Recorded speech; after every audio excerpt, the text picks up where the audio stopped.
dii la yiraahdo hawl xoog leh waa naga horeysa ay 4 sano la rabo wax badan in lagu qabto qaar badan waxay u baahan yihiin degdeg in loo guda galo waxaan dhihi lahaa kaliya waxa weeye shacabkan wuxuu u baahan yahay hiilo u baahan yahay dhowr qolaa hiilada laga rabaa markaan aragno siyaasadeena iyo jamhuuriyadda kusoo dhici jiray tan ugu horeysa waxay tahay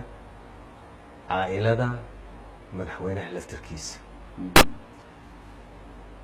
qolada labaadi waxa weeye qoladii ololaha siyaasadeed la soo gashay oo mataqaanaa ku dadaashay oo ku guuleysatay in uu hogaamiye siyaasadeedkii ugu sarreeyay dalka noo noqdo waxaan u baahannahay inay shacbiga u hiiliyaan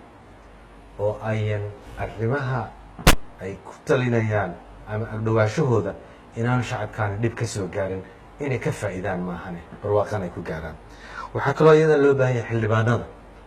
xildhibaanada inaynan caqalad ku noqonin dowlad wanaagga la raadinayo iyo dadkan loo shaqaynayo inaynan caqalad ku noqonin oo ayan meel u fadhiisan maxaan ku dhahdaa howlaha soo socda haddeertaan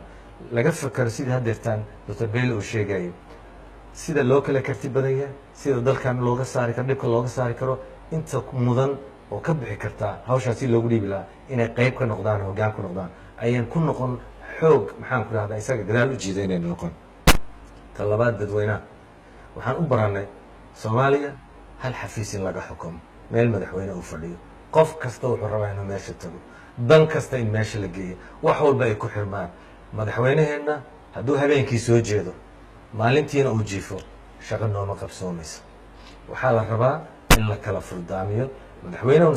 uusan ku mashquulin shirar iyo habeen soo jeed sida caadada noqotay waxaan rajaynaynaa caadadaas inuu jabiyo dadkuna la kala qaado wixii agaasimo guud ka adeegay agaasimo guud ha qabto wixii wasiir ka adeegay wasiir ha qabto wixii ra'iisul wasaare ka adeegay ra'iisul wasaare ha qabto iyayna noqonin xarunta keliya oo hawsha ay ka socoto maxaa ku raadada dadweynaha intaas qayb ka qaataan